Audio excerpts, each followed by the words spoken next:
How did a night out with friends turn into a deadly encounter for Kenia Monge? At a chilling turn of events, Kenia vanished after accepting a ride from a stranger who seemed helpful. This stranger, Travis Forbes, would later confess to her brutal murder, revealing how he lured Kenia into his van and led her to her tragic fate. Join us as we uncover this horrifying case and details of Kenia's last moments and explore the evidence that exposed Forbes' twisted plans, leading to his conviction and a life sentence.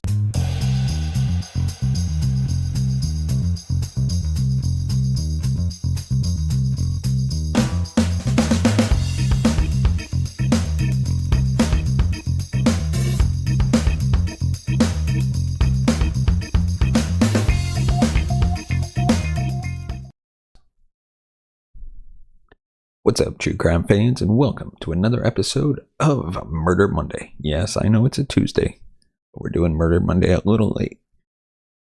If you like our content, give us a thumbs up, hit that subscribe button down below. You know, that shiny subscribe button, and you hit that bell notification button. You can be notified of our future episodes. We air episodes every Monday, Wednesday, and Friday. That's right, we're back to airing 3 episodes a week.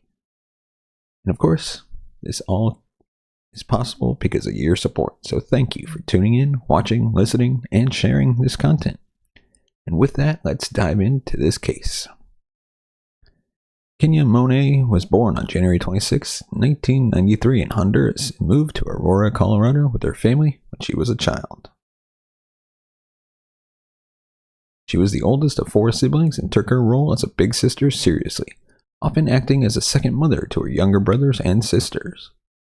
Her parents, Maria Lee and Tony Lee, described her as the heart of their family, always full of life, laughter, and love. Her close-knit family was her anchor, and she was deeply cherished by all. Kenia was a senior at Overland High School and had aspirations of pursuing a career in business and fashion.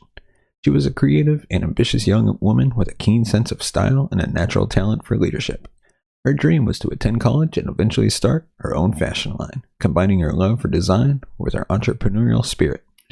Friends often spoke of her infectious enthusiasm and her ability to inspire those around her to dream big. In her free time, Kenia enjoyed dancing, spending time with her friends, and being involved in her community.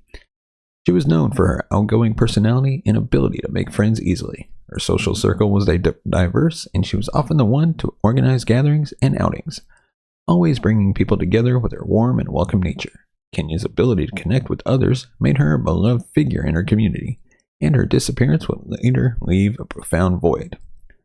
On the night of April 1st, 2011, Kenia went out with a group of friends to enjoy a night of dancing at a popular club in downtown Denver. The evening started with excitement and fun as Kenia and her friends moved from place to place, reveling in the vibrant nightlife. However, as the night progressed, Kenia became separated from her friends. A common occurrence in crowded venues, but one that would prove to be significant. Around 1 a.m., Kenia was last seen at the 24K Lounge, a club located on the bustling Larimer Street. Witnesses reported seeing her leave the club, possibly disoriented and without her belongings, including her cell phone and purse. This crucial detail suggested she might have been trying to locate her friends or find a way home. Shortly after leaving the club, Kenia encountered Travis Forbes, a stranger who offered her assistance. Surveillance footage captured the two at a nearby gas station, where Forbes purchased a pack of cigarettes before leading Kenia to his van. The footage showed Kenia appearing to go with him willingly, likely under the impression that he was genuinely trying to help. This interaction was the last confirmed sighting of Kenia Monge. Despite the chaotic circumstances, it was the seemingly ordinary nature of this encounter that underscored the true danger she faced. Forbes' ability to present himself as a harmless Good Samaritan masked his predatory intentions, setting the stage for the tragic events that followed. As the night wore on and Kenia did not return home, her family's concern grew into panic. They immediately began reaching out to her friends, attempting to piece together her last known whereabouts. When it became apparent that Kenia was missing, they contacted the Denver Police Department, initiating a search that would captivate and devastate the community. In the days following her disappearance, Kenia's family, friends, and community members organized search efforts, held vigils, and distributed flyers in the hopes of finding her. The outpouring of support reflected the love and concern for Kenia. highlighting her impact on those around her and the urgent need to bring her home. When Kenia Monge did not return home on the morning of April 2nd, 2011, her family was immediately alarmed. Her mother, Maria, and stepfather, Tony, knew her as someone who was responsible and always kept them informed about her plans. Her sudden disappearance without any communication was completely out of character, leading to an overwhelming sense of dread. As the hours passed with no word from Kenia, her family began taking proactive steps to locate her. They started by contacting her friends, hoping to retrace her steps from the previous night. It soon became clear that Kenia had last been seen leaving the club and had been separated from her group, raising immediate concerns about her safety. The family's desperation was compounded by a text message sent from Kenia's phone to her mother, which stated that she was going to a friend's house. This message was out of character and did not align with Kenia's usual behavior, further heightening their fear that something was terribly wrong. Realizing the urgency of the situation, the parents quickly filed a missing persons report with the Denver Police Department. They also began organizing search efforts, rallying the community to help find their daughter. Flyers were distributed throughout the city. Social media was leveraged to spread the word about Kenia's disappearance. Kenia's family made emotional pleas to the public, appearing on local news channels to appeal for information and assistance in finding her. Their unwavering determination to bring Kenia home was evident in their tireless efforts, and their distress resonated with the community. The Denver Police Department responded swiftly to the missing persons report, launching an investigation into Kenia's disappearance. Detectives began by gathering information from Kenia's family and friends to piece together her last known movements. They conducted interviews with those who had been with her on the night she disappeared, seeking any clues or insights into her whereabouts. One of the initial challenges faced by law enforcement was the lack of concrete evidence pointing to a specific suspect or location. Kenia's disappearance did not initially present clear signs of foul play, which complicated the investigation.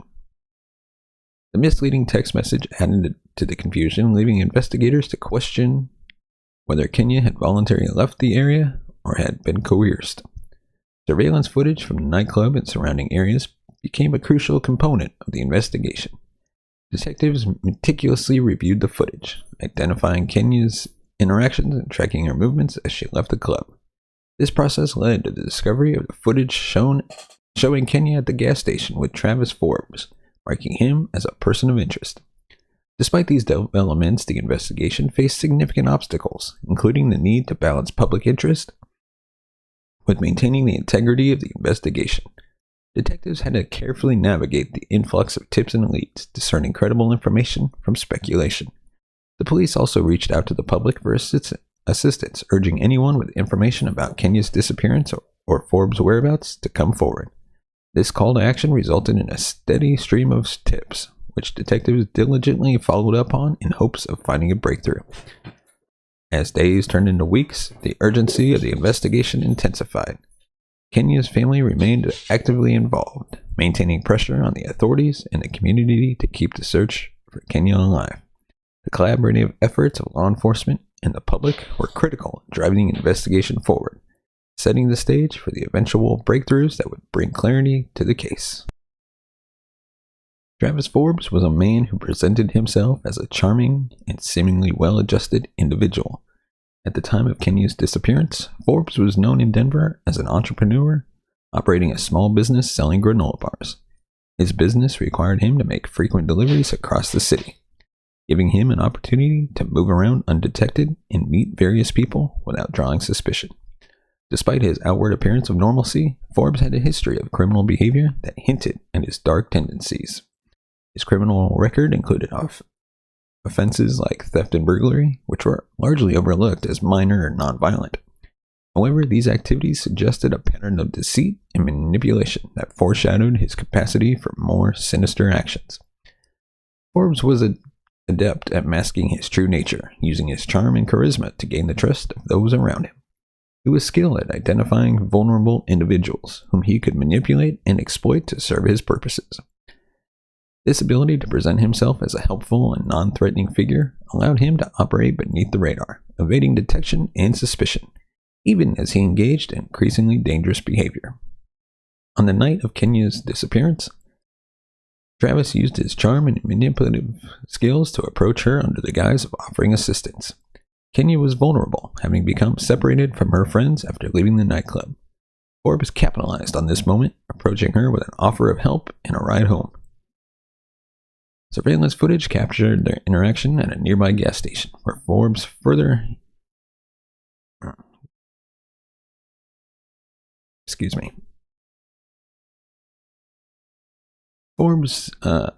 surveillance footage captured their interaction at a nearby gas station, where Forbes further ingratiated himself by purchasing cigarettes and offering Kenia what appeared to be a friendly and safe option for getting home. The footage showed Kenia leaving with Forbes voluntarily, suggesting she felt secure enough to trust him. Forbes' tactics were calculated and deliberate. He relied on his ability to appear trustworthy and genuine, creating a false sense of security for Kenia. This manipulation was a key aspect of his predatory behavior, allowing him to isolate Kenia and put her into a vulnerable position. In hindsight, there were several red flags in Forbes' behavior that, if recognized, might have prevented the tragedy. His criminal record, while not initially alarming, suggested a pattern of escalating behavior that warranted closer scrutiny. Additionally, his ability to charm and manipulate people was a significant indicator of his potential for harm. The societal tendency to trust strangers and the reluctance to question seemingly benign behavior enabled Forbes to continue his activities undetected. In many cases, the warning signs of predatory behavior are subtle and easily overlooked, especially when masked by charisma and social skills. A lack of communication and coordination between different jurisdictions also played a role in allowing Forbes to remain under the radar. Gaps in information sharing and background checks meant that his history and pattern were not fully understood by law enforcement, limiting their ability to connect the dots and identify him as a potential threat.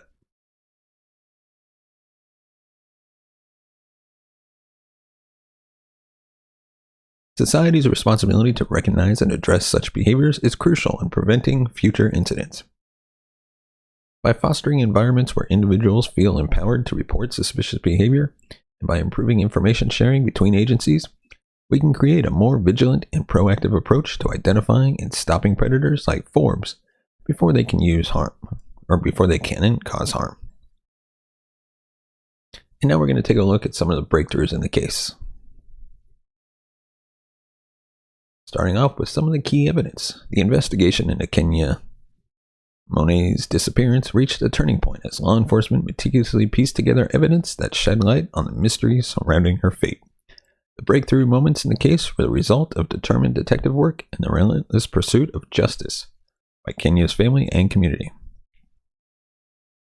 A significant piece of evidence came from the surveillance footage at the gas station, which captured Kenia's interaction with Travis. This footage was crucial in identifying Forbes as the last known person to see Kenia alive, making him a primary suspect. The visual evidence of Kenia willingly getting into Forbes' van raised immediate suspicions about his intentions and involvement. Investigators then focused on tracking Forbes' movements on the night of Kenia's disappearance. They discovered that he had rented a storage unit shortly after the event, which raised further suspicions. A search of this unit revealed critical forensic evidence that linked Forbes to Kenia. Among the evidence found were traces of blood, which, through DNA analysis, were confirmed to be Kenia's, establishing a direct connection to Forbes.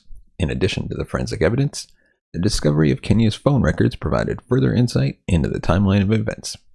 The records show activity on Kenia's phone after her disappearance, leading to investigators to conclude that Forbes had used her phone to send misleading messages, further implicating him in the crime. The Denver Police Department worked tirelessly to reconstruct the timeline of Kenia's disappearance, using a combination of technological tools, witness interviews, and evidence analysis. By mapping out Forbes' known locations and movements on the night of Kenia's disappearance, they were able to establish a sequence of events that pointed to his culpability. Detectives used cell phone tower data to track the moments of both Kenia and Forbes' phones, revealing patterns that aligned with Forbes' known whereabouts. This technology allowed them to pinpoint crucial moments in the timeline, such as when Forbes had driven Kenia away from the gas station and when her phone was used to send the misleading text messages. Witness testimonies played a vital role in the investigation, providing essential leads and corroborating the evidence gathered by law enforcement. Several individuals came forward with information about Forbes' behavior and actions on the night of Kenia's disappearance, helping to build a more comprehensive picture of the event. One of the most compelling testimonies came from Lydia Tillman, who had survived a brutal attack by Forbes. Lydia's courageous account not only provided a direct link to Forbes, but also highlighted his violent tendencies and established a pattern of predatory behavior. Her testimony was instrumental in demonstrating Forbes' capacity for violence and his modus operandi. The willingness of witnesses to come forward and share their experiences was crucial in advancing the investigation. Their testimonies added a human element to the case, reinforcing the seriousness of Forbes' actions and helping to ensure that justice was served. The combination of key evidence, technological analysis, and witness testimonies formed a compelling case against Travis. These breakthroughs were the culmination of exhaustive detective work and community involvement, ultimately leading to the arrest and conviction of Forbes and bringing justice to Kenia Monge. And before we move on, we'd like to highlight our affiliate sponsor of the episode, and that is VidAngel. As a true crime fan, I love diving into the mysteries and suspense of my favorite shows and documentaries, but sometimes I want to enjoy the thrill without worrying about unexpected content, and that's where VidAngel comes in. With VidAngel, I can customize my viewing experience to match my comfort level, whether it's filtering out excessive violence, language, or other elements. VidAngel lets me decide what I want to see or skip. This means I can enjoy all the twists and turns of true crime stories while staying in control. The platform is super easy to use, allowing me to quickly set my preferences before hitting play. Plus, with a vast library of movies and shows, there's always something new to explore. VidAngel gives me the freedom to watch my favorite shows and movies without the worry. If you're a fan like me, give VidAngel a try and see how it enhances your viewing experience. Use the link in the description to start your free trial today. And now let's get back to our episode. The investigation into Kenia Monge's disappearance was fraught with challenges and dead ends, but a series of crucial turning points eventually led to the truth being uncovered. The dedication and persistence of the investigators, combined with advancements in forensic technology and the bravery of key witnesses, played a vital role in unraveling the case. With the mounting evidence against him, law enforcement officers moved quickly to arrest Travis Forbes. The arrest was carefully coordinated as Forbes was known to be dangerous and unpredictable. Detectives took him into custody without incident, ensuring that he could not evade justice or harm anyone else. During his interrogation, Forbes initially denied any involvement in Kenia's disappearance. However, confronted with the overwhelming evidence, including the forensic links and witness testimonies, he eventually confessed to the crime. Forbes' confession was chilling and revealed the calculated nature of his actions. He admitted to luring Kenia into his van under the guise of offering help, then driving her to a remote location where he took her life. His confession detailed the premeditated nature of the crime and his attempts to cover his tracks, including the use of Kenia's phone to send misleading texts and the cleaning of his van to remove any evidence. Forbes' admission of guilt provided the final piece of the puzzle, confirming the suspicions of law enforcement and bringing a sense of closure to the investigation. The confession validated the relentless efforts of detectives and the bravery of witnesses who came forward to ensure justice was served. The arrest and confession of Travis Forbes marked the culmination of a complex and challenging investigation. It underscored the importance of persistence, collaboration, and the use of advanced forensic techniques in solving cases of this nature. The resolution of Kenia Monge's case brought justice for her family and community, highlighting the power of truth and overcoming darkness. The trial of Travis Forbes for the murder of Kenia Monge was a highly anticipated event, drawing significant public and media attention. The proceedings unfolded in a courtroom filled with emotion and tension. Kenia's family and the community sought justice for the tragic loss of a young life. The prosecution's case against Forbes was meticulously crafted, presenting a compelling narrative of premeditated murder. Prosecutors relied heavily on the extensive evidence gathered during the investigation, including forensic evidence, surveillance footage, and Forbes' own confession. They aimed to demonstrate that Forbes had not only committed the crime, but had also taken deliberate steps to cover it up. Key elements of the prosecution strategy included forensic evidence, surveillance footage, witness testimonies, and, of course, Forbes' confession. The defense faced significant challenges given the strength of the evidence against Forbes. Their strategy focused on casting doubt on the prosecution's narrative and questioning the reliability of some of the evidence. They attempted to argue that Forbes' actions were not premeditated and sought to mitigate the severity of the charges. However, the defense struggled to present a convincing case in light of Forbes' confession and the overwhelming evidence. Throughout the trial, several key moments captured the attention of the court, including emotional testimonies from family members about the impact of her loss, bringing the human toll of the crime to the forefront of the proceedings. And of course, you had Lydia Tillman's testimony. She recounted her harrowing experience with Forbes, drawing parallels to Kenia's case and reinforcing the prosecution's argument. And then you had forensic experts explaining the significance of the DNA evidence and the methods used to link Forbes to the crime, adding credibility to the prosecution's case. The jury deliberated carefully, considering the extensive evidence and powerful testimonies presented during the trial. Ultimately, they found Travis Forbes guilty of the murder of Kenia Monge, a verdict that was met with a mixture of relief and sorrow by Kenia's family and the community. The judge sentenced Forbes to life in prison without the possibility of parole, a decision that reflected the severity of his actions and the premeditated nature of the crime. This sentence ensured that Forbes would remain behind bars, unable to harm anyone else. The outcome of the trial was widely perceived as a just resolution to the tragedy, providing a sense of closure for Kenia's family and reaffirming the community's faith in the legal system. Many felt that the verdict and sentencing appropriately reflected the gravity of the crime and served as a deterrent to similar actions in the future. While the verdict brought a measure of justice, it also served as a poignant reminder of the devastating loss of a young life. Kenia's family expressed their gratitude to the legal team, law enforcement, and the community for their unwavering support throughout the ordeal. They remain committed to honoring Kenia's memory and using the experience to advocate for greater awareness and prevention of violence against women.